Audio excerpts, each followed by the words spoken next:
So in this lecture we want to look at who the author of the book is. في المحاضرة دي عايزين نبص على مين هو كاتب إنجيل يوحنا.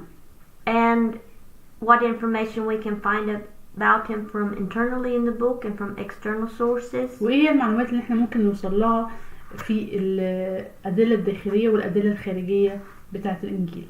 And we will also look at when the book was written. وكمان عايزين نشوف امتى الإنجيل اتكتب. So here are some verse references. هنا بعض الشواهد الكتابية. And we see that several of them are talking about where the disciple describes himself as the disciple that Jesus loved. بعض من الشواهد دي التلميذ بيوصف نفسه ان هو التلميذ اللي يسوع كان بيحبه. Sometimes he describes himself as the other disciple. وساعات بيقول عن نفسه ان هو التلميذ الآخر. He also states in John 19:35 وكمان في يوحنا 19:35 that he saw these things, that his testimony is true. بيقول ان هو رأى الامور اللي بيشهد عنها. And he also repeats that same idea in John 21:24. بيكرر نفس الفكرة مرة تانية في يوحنا 21:24. So who is this other disciple that Jesus loved? فمين هو التلميذ الآخر ده اللي يسوع كان بيحبه؟ We can also see from within the book some more things about the author. كمان بنشوف من السفر حاجات مختلفة عن الكاتب. The author knows about the Jewish religious beliefs about the Messiah. كمان الكاتب بنشوف ان الكاتب عارف عن المعتقدات الدينية او الافكار اللي كانت عند اليهود من نحو المسيح. For example, in John 6:15. على سبيل المثال في 6:15 وأما يسوع فإذا علم أنهم مزمعون أن يأتوا ويختطفوه ليجعلوه ملكا انصرف أيضا إلى الجبل وحده. He knew about the Jewish idea that the Messiah would come. They thought as a physical king. إنه كان عارف إن اليهود كانوا بينتظروا مسيا هيكون ملك أرضي.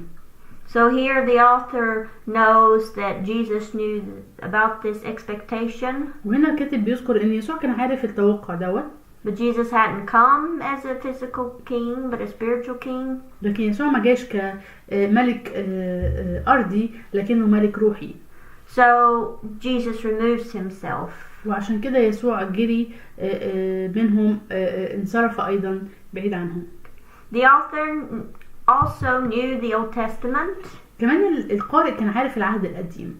الكاتب كان عارف العهد القديم. He quotes it 27 times. لأنه اقتبس من العهد القديم 27 مرة. He also knew about the religious and political conditions in Palestine. كمان كان الكاتب عارف عن الموقف الديني والسياسي في إسرائيل أو في فلسطين. In the book itself you'll see how he talks about different Jewish feasts. فتلاقي في الإنجيل بيتكلم عن الأعياد اليهودية، بعض الأعياد اليهودية.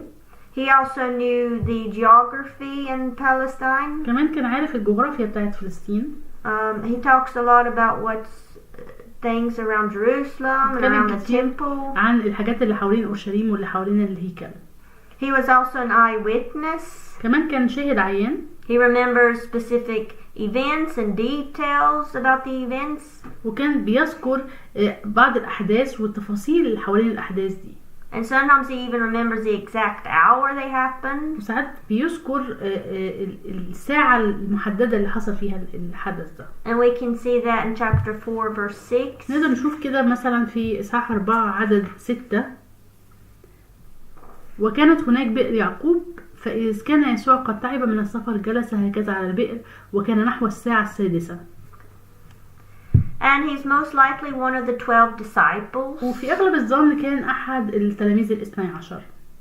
Because he's so often with Jesus, he was also at the Lord's Supper. إنه كان مع يسوع وكان موجود في العشاء الرباني. He is closely associated with Peter in this book. وكان قريب من بطرس وكان ليه علاقة مع بطرس. He would have been close to Jesus since he was loved by Jesus. وكمان كان قريب من يسوع وكان محبوب من يسوع. Jesus' closest friends were Peter, James, and John. طبعا أقرب 3 تلاميذ كانوا يعقوب وبطرس ويوحنا. Of the 3 closest friends, all of these 3 closest friends of Jesus, كل ال3 تلاميذ القريبين أو الأصدقاء القريبين من يسوع, We see in Acts 12 where James is martyred. بنشوف في أعمال 12 إنه يعقوب استشهد. And in the reference from John 21:19. وكمان في يوحنا إنجيل يوحنا إصحاح 21:19 يمكن إشارة لإزاي بطرس هيموت. Talks about how Peter died in the mid-60s. بيتكلم عن إزاي بطرس مات في منتصف الستينات. So that would leave John. وبالتالي مش هيبقى فيه غير يوحنا فاضل كواحد من التلاميذ القريبين من يسوع. So most likely he's the author. وعشان كده على أغلب الظن هو الكاتب بتاع إنجيل يوحنا. We will look at some external evidence. في عندنا دلوقتي أدلة خارجية. Many of the church fathers thought that John wrote this fourth gospel. كتير من آباء الكنيسة الأوائل قالوا إن يوحنا التلميذ هو اللي كتب إنجيل يوحنا.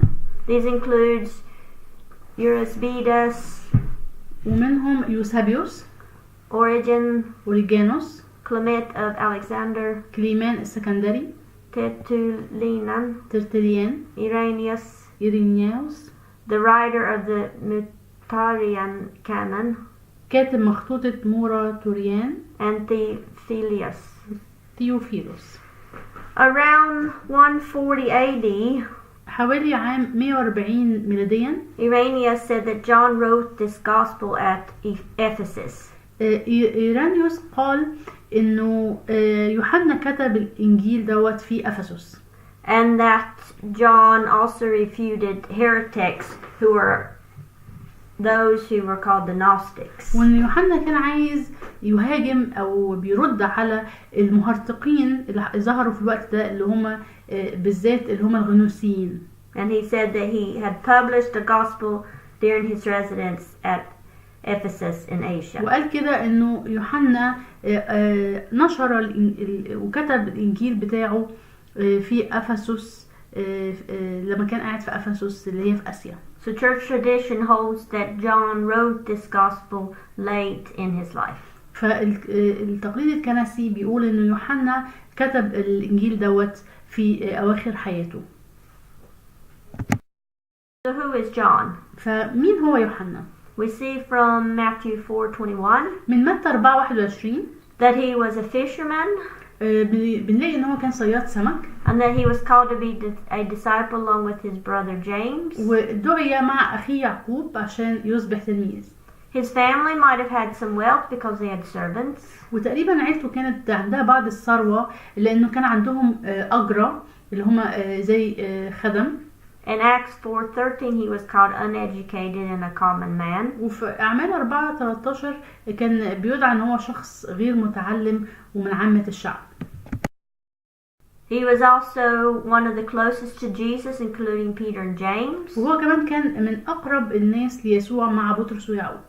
We see in this book, even after Pentecost, John was closely associated with Peter. وبعدين كمان بنشوف إنه بعد يوم الخمسين بنشوف إن يوحنا كان قريب من بطرس. Paul shows John as one of the three pillars.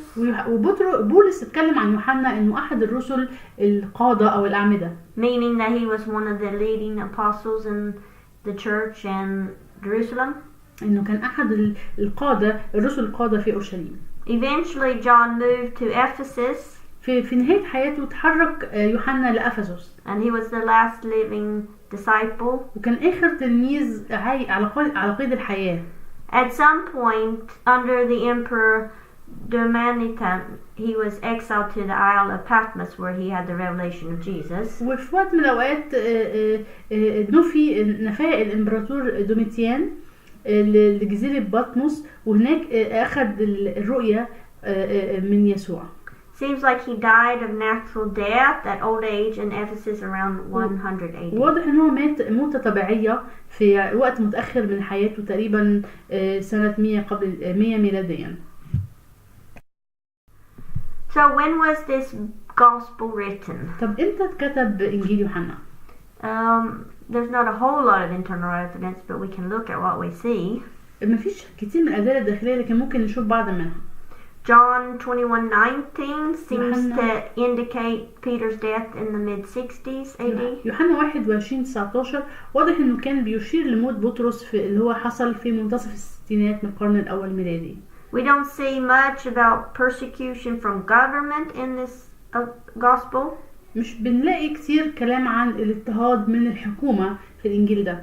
It only talks about persecution of Jews being kicked out of the synagogue. بيتكلم بس عن الاضطهاد بتاع اليهود لما كانوا بيطردوا المسيحيين المؤمنين من المجمع. And the destruction of the temple in 70 AD isn't mentioned in this gospel. وكمان هلاقي دمار الهيكل اللي هو عام 70 ميلاديا غير مذكور في الانجيل دوت.